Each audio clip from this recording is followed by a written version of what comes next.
All right, so thanks everyone for coming to my session today to learn a little bit about automated machine learning.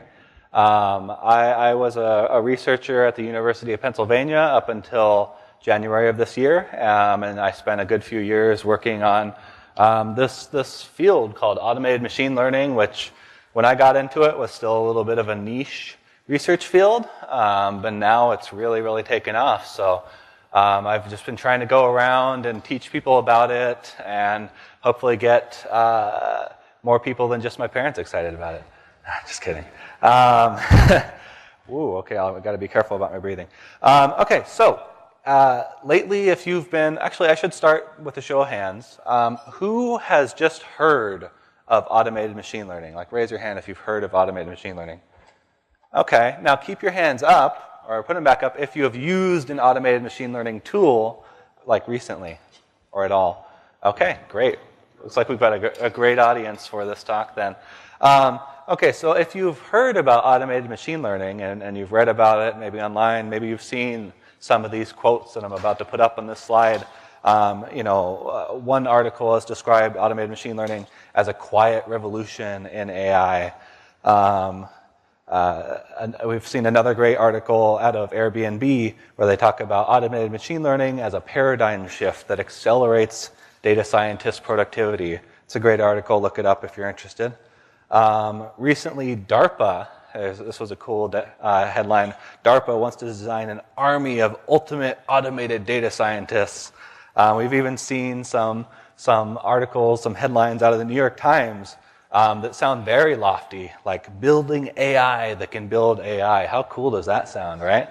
But I've talked to several people who are not familiar with automated machine learning. And actually, I'm just going to start referring to it as AutoML from now on, just to save the words, right? Programmers love doing that. I asked them about it. I was like, do you get what it is from reading that article? And no, they just kind of pick up on the hype. They sense something cool is going on, but they don't really know what it is, right? So we're just left wondering, what is AutoML really? So hopefully by the end of this talk today, you're going to have a good understanding of what AutoML is, why you should care about it, and most importantly, why you should use it in your day-to-day workflows. Okay, so I try to do this for all my talks for people who are super busy and don't want to sit through a full talk. So I will give you a one-sentence summary of my talk, so you can leave now if you want to. So put simply, AutoML aims to automate the process of applying machine learning to data sets.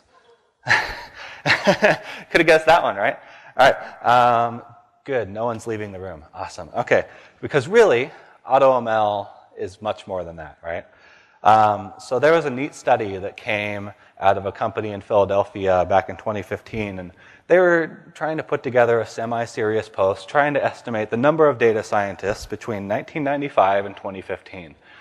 So they looked at places like LinkedIn and various other places where people basically, self-identify as data scientists. And the exact trend isn't really important here. We definitely see some growth. And one of the major things they pointed out was when the article was published in 2015, they said that there are roughly 2 times as many data scientists over the past 5 years that they had looked at, right? Now, of course, we're sitting in 2018 now, and I was curious, and I'm kind of okay at this machine learning thing, so I was like, hey, I can fit a model to that growth curve, and I can extrapolate outside the bounds of the data. So I did exactly that, and that's what this plot is showing now, is I basically extended it out to 2018. And what we see there, that is if we follow that growth curve, we see that there are roughly 4 times as many data scientists in the past 8 years, right? So we're seeing a huge growth in the number of data scientists. And then, just for fun, like these are the kinds of things I do, I was like, what if we extrapolate that growth curve out to see how long would it take to for there to be as many data scientists as there are people in the world right now, right? So around, if we believe my model, if we trust my model, it would be about the year 3347 when we would have about 7.6 billion data scientists, right? So, but of course, there's a lot of other interesting things that are going to happen before then. We were supposed to have our first manned mission to Mars around then. Star Trek Voyager happens around there. Firefly, may it rest in peace, around there. Futurama happens around there, and so on and so forth, right? So all this joking aside, these aren't real serious numbers, but I mean, we're at an open data science conference that has also been experiencing explosive growth.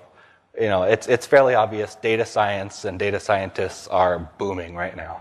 And so early on especially, automated machine learning researchers really noticed this trend, and we noticed that people are coming into the field to a field that requires a lot of different skills, right? And you'll see that in the breadth of talks at this conference, that there are so many different skills to pick up as a data scientist. So we wanted to start building productivity tools to really help people jump into the field and be more productive, and just generally to help these people that are coming into the field, right? So that's I would say was one of the major motivating factors of trying to build AutoML as a field and as tools.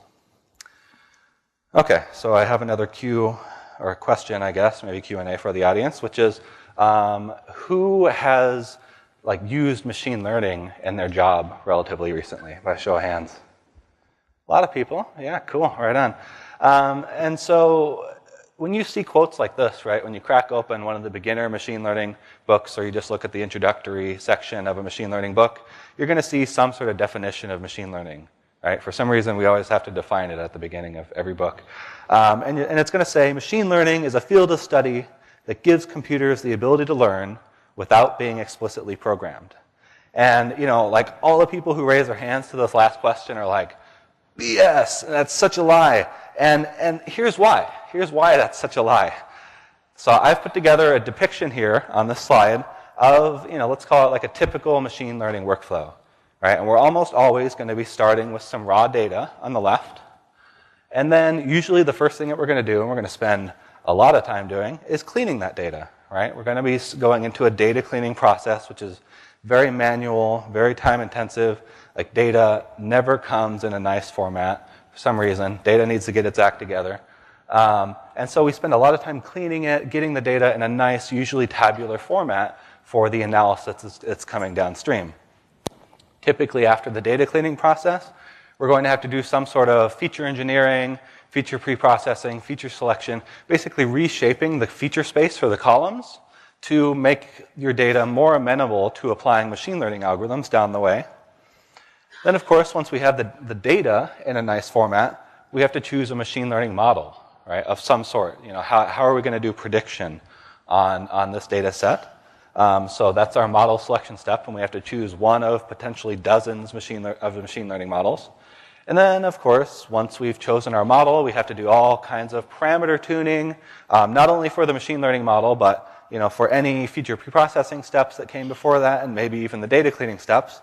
And then we're going to reach this final dreaded stage, which is the model validation step, right? And that's where we have to validate the machine learning model or pipeline that we built on the training data on some external validation data that was not involved at all in the training phase. And that's typically where we lose all hope. We realize that we did everything wrong, our model doesn't validate, doesn't generalize, and we go all the way back, maybe if we're lucky, to the data cleaning step, right? And we go back to ground zero.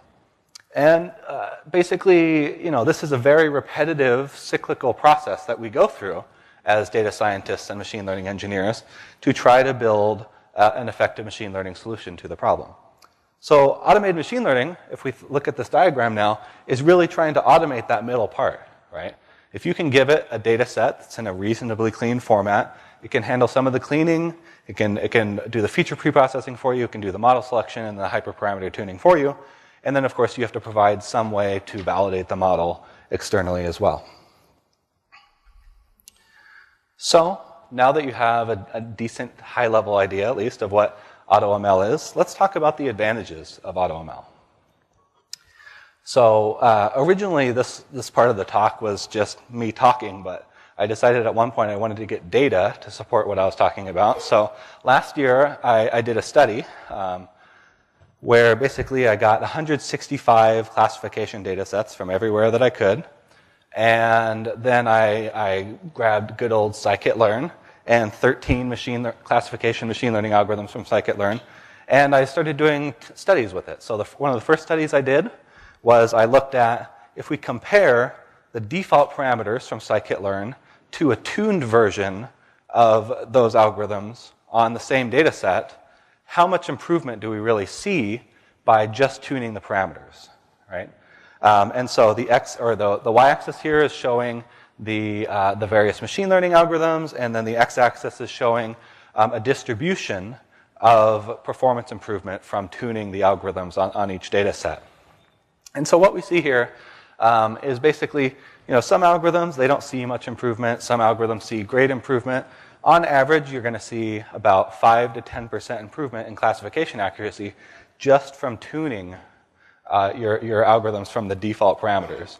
Now, that can either be a criticism of scikit-learn and the default parameters they chose, or I think more generally, it's just that there's no parameter combination that is great for all problems. And so we just have to accept that when we're solving machine learning problems, we have to tune the parameters of our machine learning algorithms. Nice part about AutoML, it does this for you, right? This is built into every single AutoML solution, and you don't even have to think about it. The next part of the study that I wanted to do was I wanted to look at basically, is there one machine learning algorithm that always performs best or almost always performs best?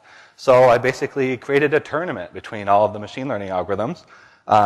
And so what we see here are on the x-axis are the 13 classification algorithms from scikit-learn.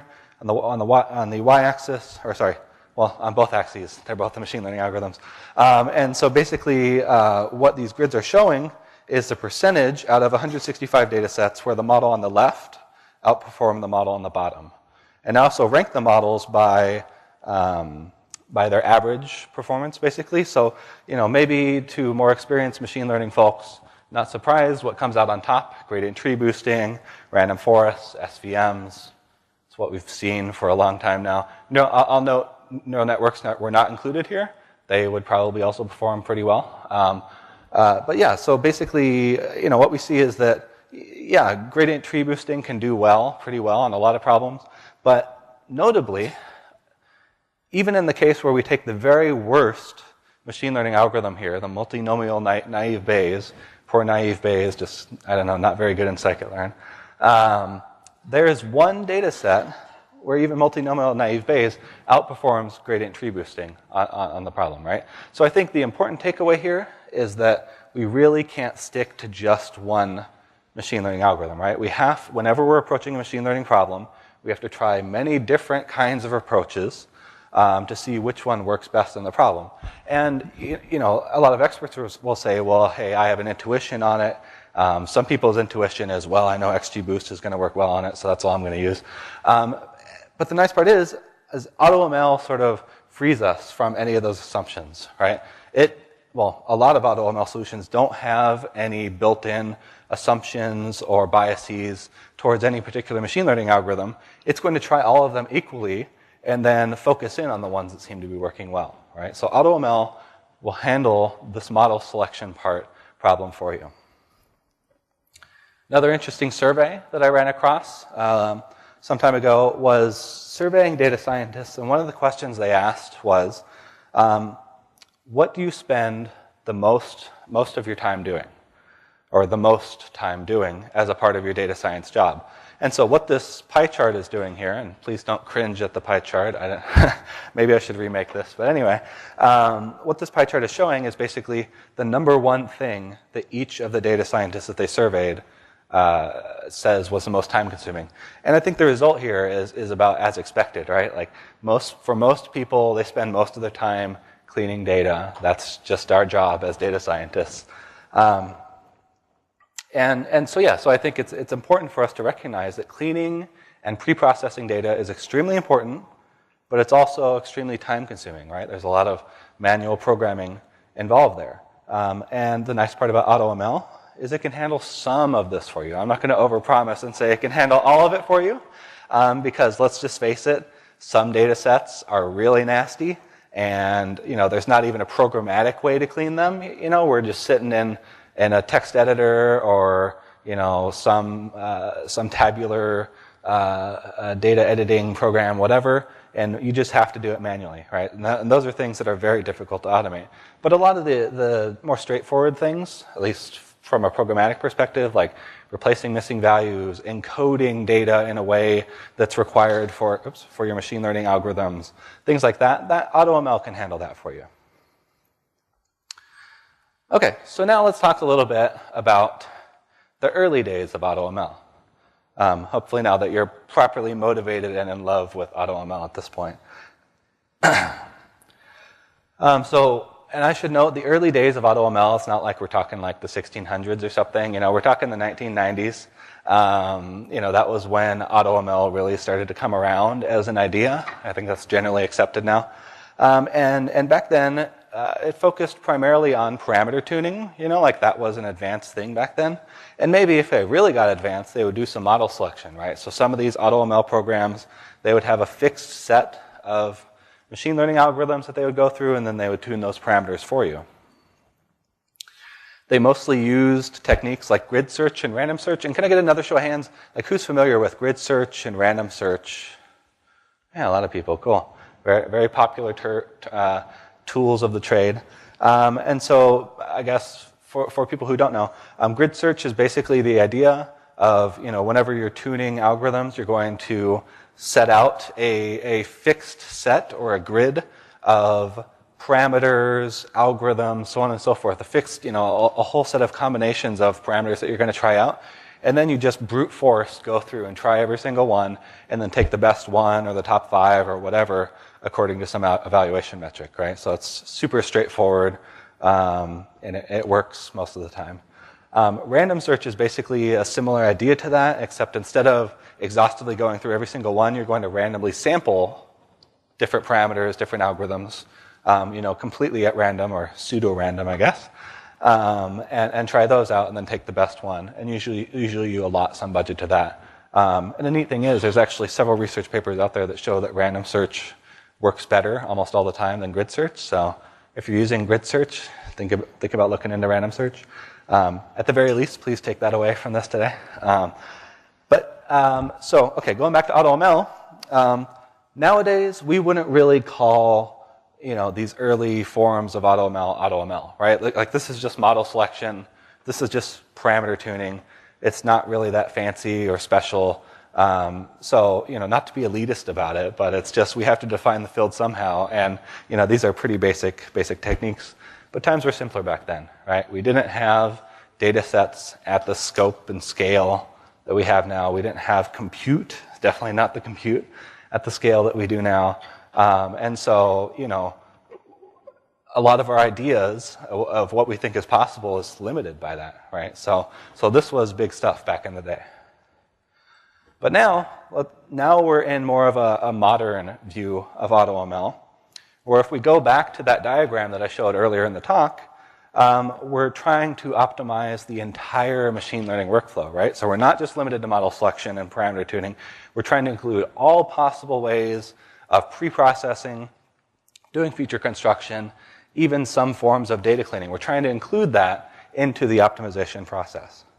Excuse me, I'm going to take a sip of water.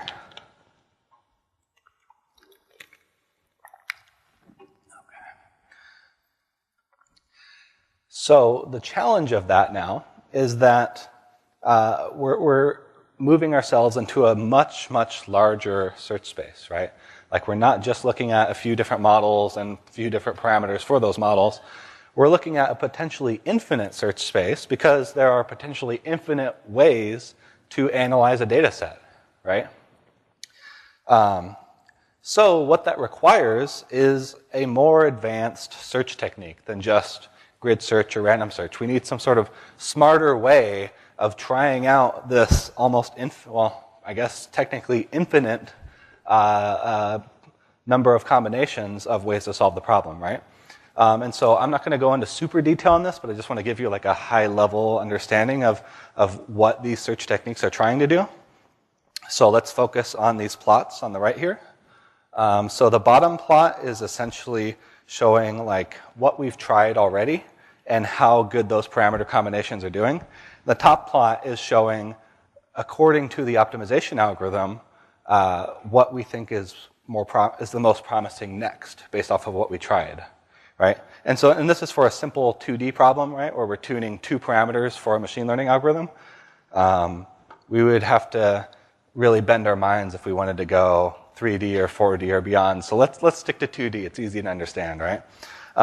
So typically what we'll do is you'll notice at the bottom, at the very start of this, we've tried, looks like 4 different parameter combinations. So if you look really closely, you can see 3 dots on there.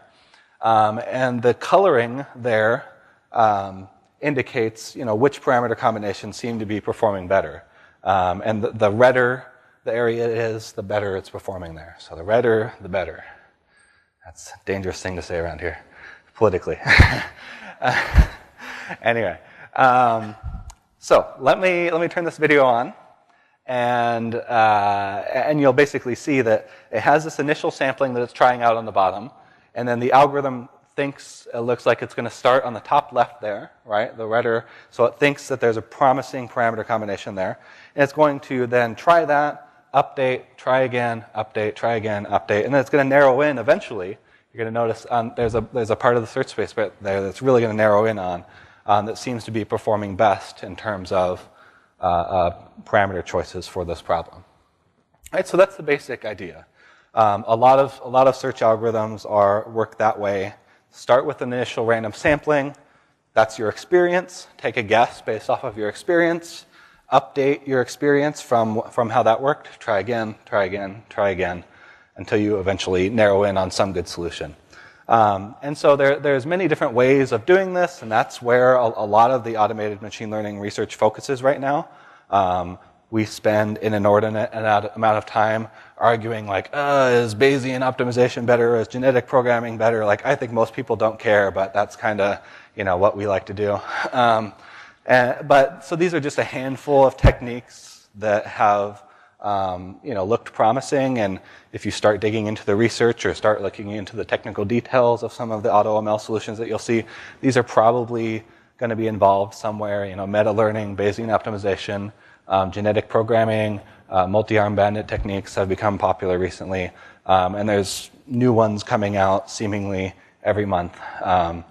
So check those out. Take note of those terms and look into them if you're interested in getting into the more research aspect of AutoML. Let's go back to practical, though. Let's talk about what AutoML really looks like. Right? I think hopefully at this point we have a decent conceptual understanding of what AutoML is doing. It's basically just a giant fancy grid search almost, right? Let's look at some of the tools that are available out there and what they look like.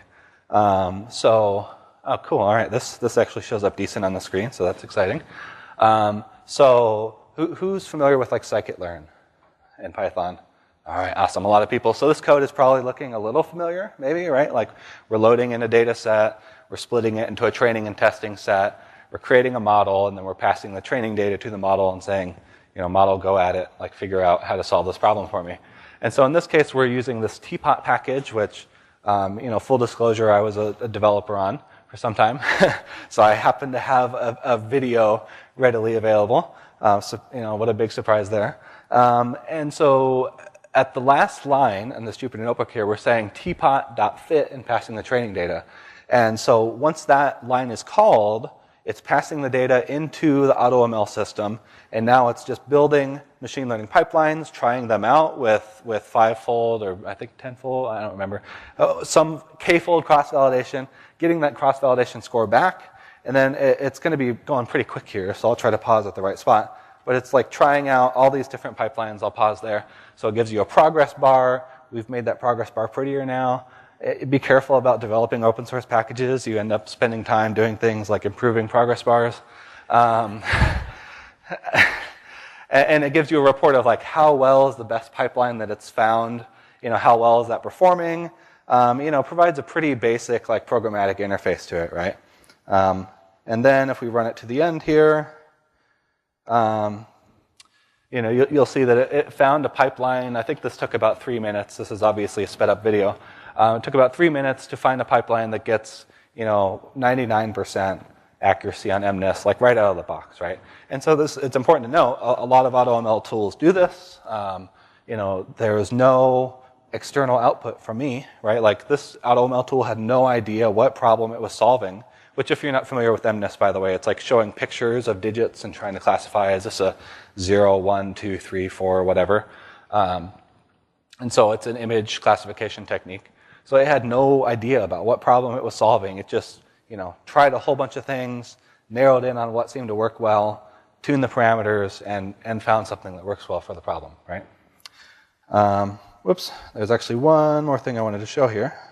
A lot of these AutoML tools will also allow you to actually export the solution. So once it's done, you can just say, teapot.export, whatever, and it will export it to a Python file and give you the corresponding code for the pipeline that worked well for that problem, right? So it's not uncommon. I've heard of several people doing this where they'll run a tool like Teapot or whatever, get a good solution, export it to the code, and show it to their boss and be like, boss, look at what a great job I did. Aren't I a great data scientist? Give me a raise, please. If you do that, I just request that you support AutoML in some way, open source AutoML development in some way.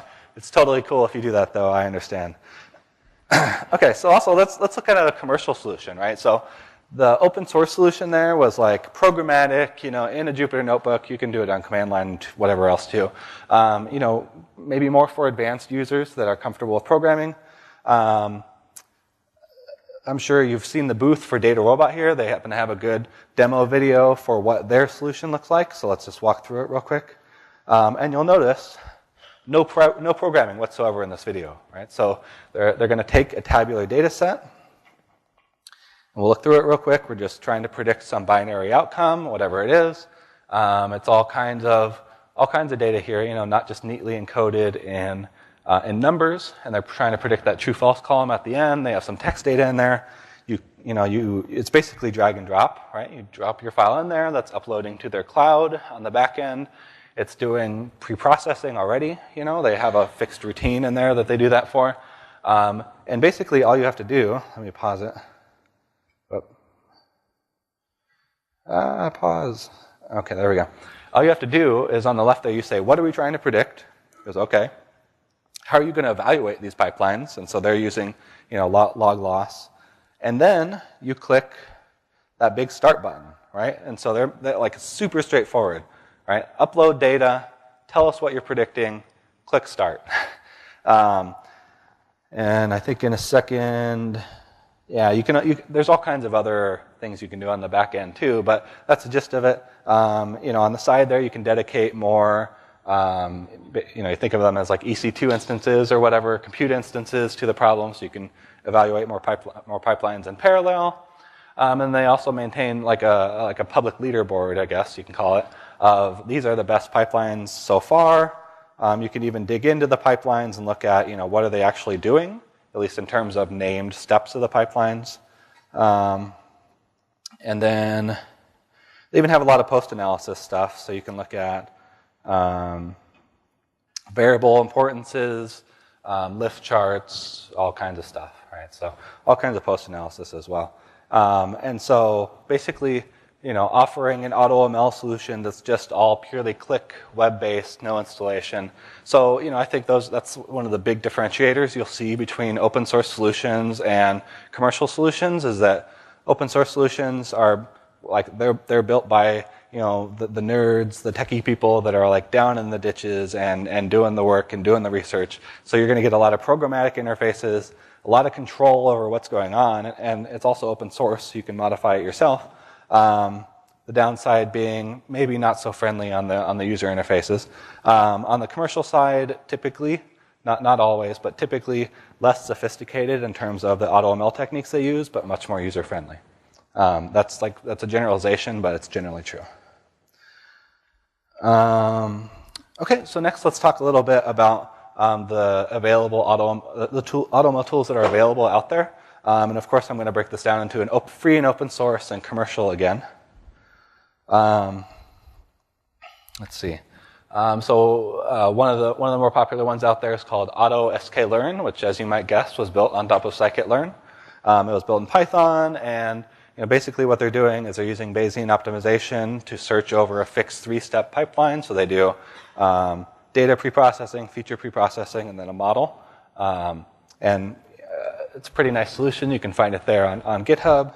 AutoWeka was built out of the same lab. roughly the same idea, except built on top of Weka, so Java. By the way, these slides will be available for download, so don't worry, about writing everything down or getting pictures. You can do that if you want, but yeah, they'll be available after the talk. There's Teapot that I mentioned that I work on, also built in Python on top of scikit-learn. We use this genetic programming technique because it allows us to really configure the pipeline that you're searching over, so you can tell it, exactly what models, parameters, feature preprocessing steps you want to search over or not search over. It also allows a more flexible pipeline solution. So it takes longer, but potentially better solutions, I guess is a good way to say it.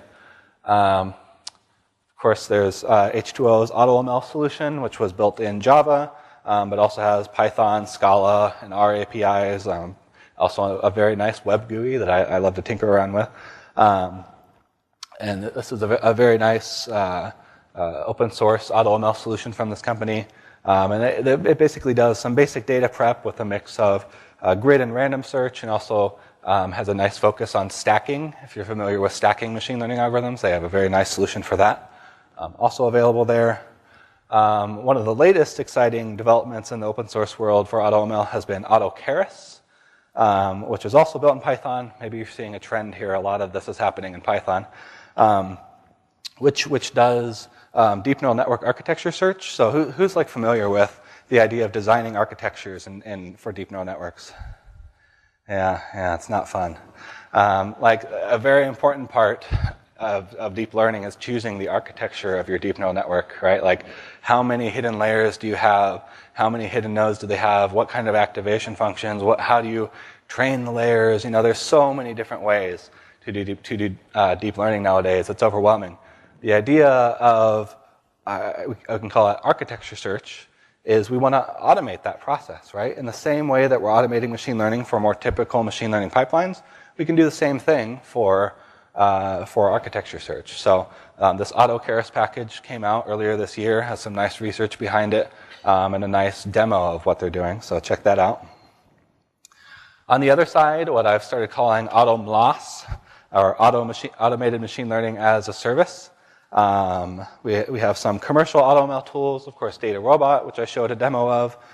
Very nice web-based interface with a fixed search over thousands of potential machine learning pipelines. And they have some very nice heuristics built in to decide basically what pipelines not to consider for your problem.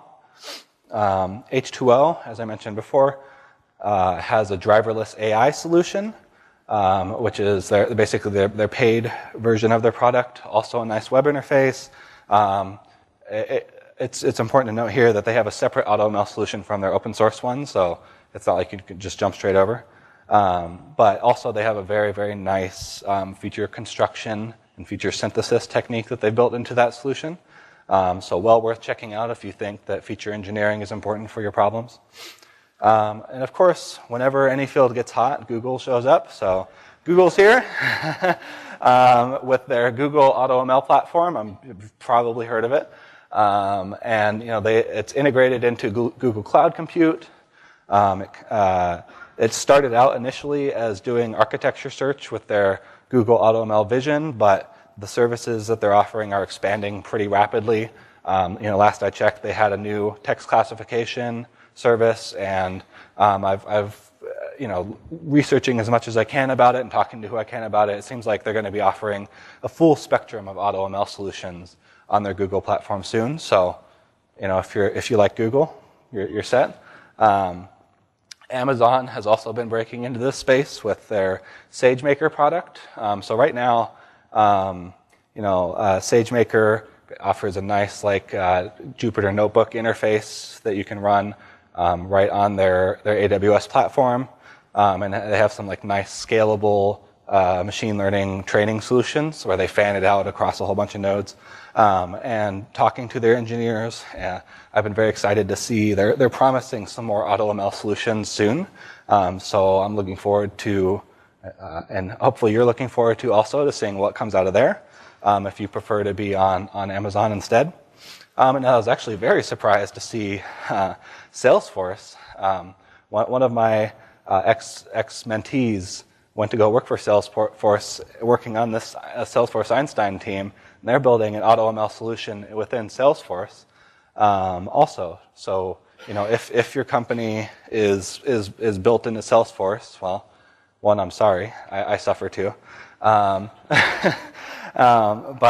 you also have you can also have an AutoML solution that you can use to build models right on top of your data within Salesforce also.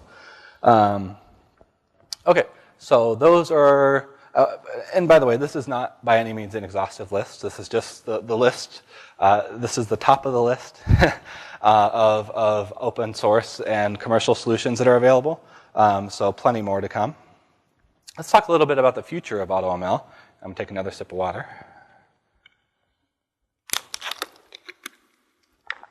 Okay, future of AutoML. Let's talk about the near future of AutoML. So we're talking in the next 3 to 5 years, right? So in the near future, AutoML is going to handle a large portion of the data cleaning process for us. We're already actively working on this, and the high-level idea here is we basically want to capture, what are the expert data scientists doing when they're cleaning data, right? We're trying to capture those workflows, look for commonalities, and build as many of those as we can into an AutoML solution. And even if we have to manually program something in with a fancy heuristic, we'll do that, because these things need to be automated as much as possible.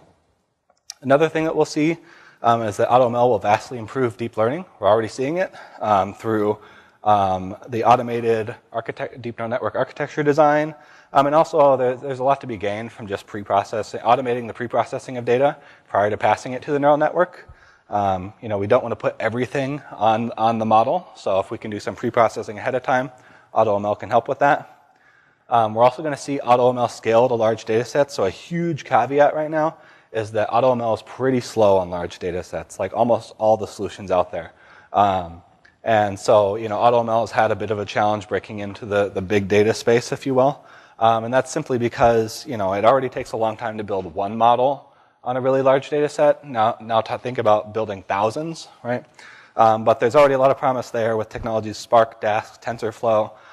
We've even seen H2 AutoML and Teapot really trying to bring a focus on that, and bring AutoML to scale. So there's a lot of promise there. And then also in the very near future, we're going to see AutoML become human competitive. We already see it now. Whenever AutoML researchers do a study, we typically go to Kaggle. That's a great place. Who's familiar with Kaggle? Yeah, most people. Cool.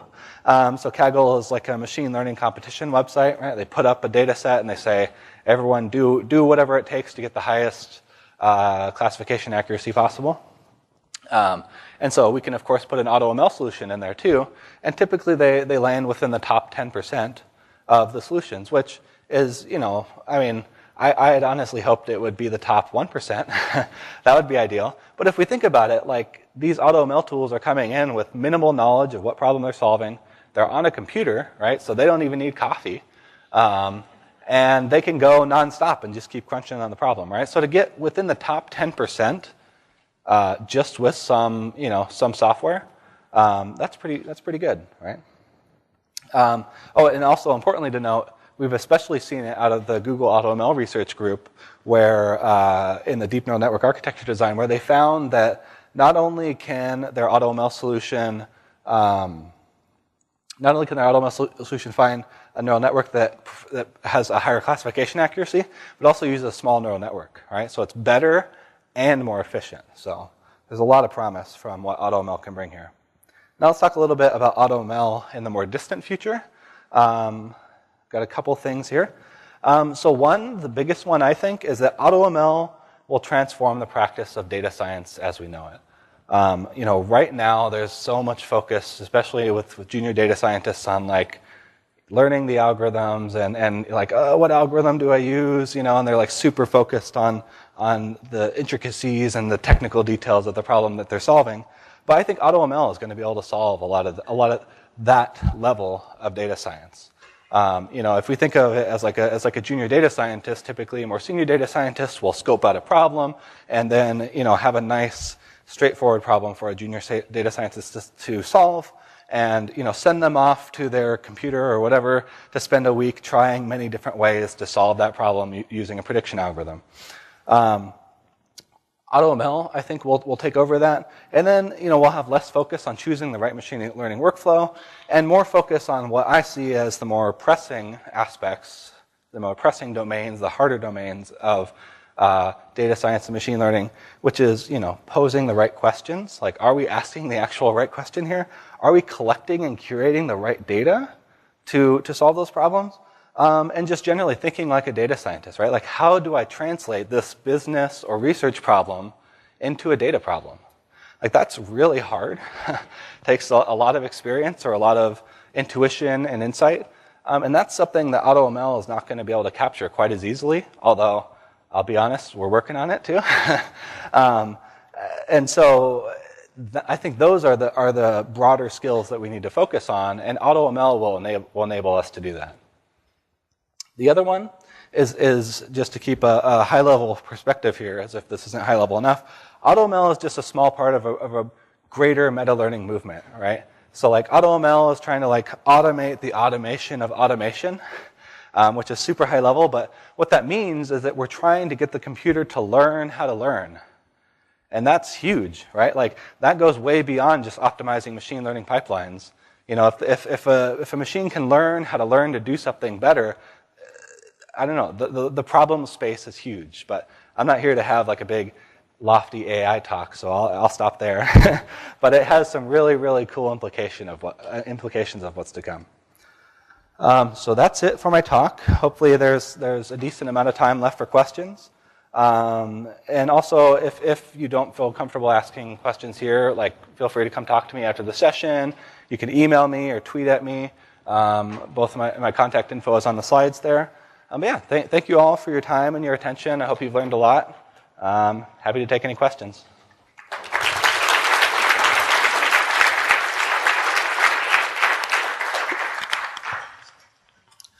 So I think Leo's around here somewhere. I'm having trouble seeing. Yeah, we had a question up here. So make sure, please use the microphone, because we have some remote viewers as well. So please hold your question until you have the microphone. Thank you. Thank you for your talk. So everything sounds good, except for those who don't have a lot of models, right? I mean, it looks like AutoML is mostly for people who don't need AutoML, because that's for people who have a lot of models, in which case, they can do a lot of optimization depending on use cases. So what's the solution for people who are startup, and don't have a lot of models? What will AutoML help those guys? Sorry, you're saying don't have a lot of data or don't have a lot of models? Models. Models. Yeah. Can you elaborate on what you mean there? Can you elaborate on what you mean by not having... Well, AutoML sounds good, but you need a lot of models, because what you do is optimization of which model is going to work. Yep. Right? So the more models, the more likely you are going to select the right models. But let's say you are a startup, right? You are starting and you don't have a lot of models. You are building your first few models. Yeah. I mean, how AutoML could help you? I mean, is there a way that you could transfer some knowledge from somewhere else so that could help? I mean... Yeah, so I think there's two things to answer there. I mean, one is that, just talking about machine learning models in general that are available, of course, there's a lot of open source ones, and that's typically what we're building these AutoML solutions off of. So I think there's an endless number of potential machine learning models to use. I think what you're talking about is not having a lot of pre-trained models. Is that right? Yeah. So in that sense, there's a couple. I mean, transfer learning is, of course, a huge focus for challenges like this. I haven't seen a ton of transfer learning in AutoML yet, although I think that's a great idea. Another thing that I'll point out is there's this idea, I mentioned the term meta-learning. So the idea, a part of meta-learning is basically saying, can we take from previous experience, on machine learning problems to guide where to start here? And so that's been a large focus also for AutoML in terms of, if we don't have a lot of experience in this domain, can we think higher level of data science and machine learning problems as general prediction problems and try to bring in some experience from that? So hopefully that's useful. Do you have any more questions? I see a hand over here. And over here. Okay, why did you choose genetic programming for Teapot? Why did I choose genetic programming? Well, it's a twofold question, and I'll be honest. So one is just straight up personal bias. I did my PhD on it, and so I try to bring it wherever I can.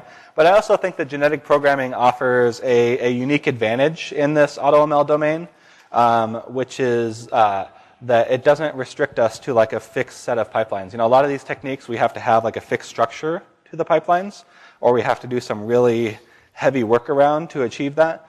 In genetic programming, that just comes naturally with the technique. So, you know, that was a big focus of my research, is trying to enable these machine learning pipelines to be as flexible as possible and allow the search process to search, you know, potentially any kind of machine learning solution. Because that's a huge, you know, if you're fixing your search space to just a 3-step pipeline or whatever, that's a huge assumption that you're building into your work, right? And like that's a core part of my research, is to try to eliminate assumptions wherever possible. So that was another big reason why I used genetic programming in Teapot. Hey, thanks for your interesting talk today. I wonder if you could speak just a little bit in general about how are you approaching that step of the teaching how to think like a data scientist and the posing of questions, because that seems very difficult. I think it's just through experience. I mean, so how to teach that? Oh my goodness. that's. I mean, it's largely through experience, right? So whenever we bring on a junior data scientist, I have them sit with me and talk through the problem and so on and so forth. Hopefully. Oh, how are we teaching the machine to do that? Right. Okay, I get it. Okay, that's much more on point. Yeah. So. In the DARPA program that I mentioned at the very start, DARPA D3M, also worth checking out, by the way, big research program there. One of their challenges is basically saying, can we, this is a real basic one, can we get the AutoML algorithm to identify what kind of problem this is, right? Is this classification, is this regression, is this clustering, or network analysis, or whatever else? So I don't think there's a strong answer to that yet, but I think that's kind of the first step, is problem identification. All right, so thinking along those lines. So can't say a lot more beyond that, though. That's a much harder program. All right, I've got a hard stop. I better step out. But again, thank you all for your time and attention. I'll be back there to talk more if you're interested.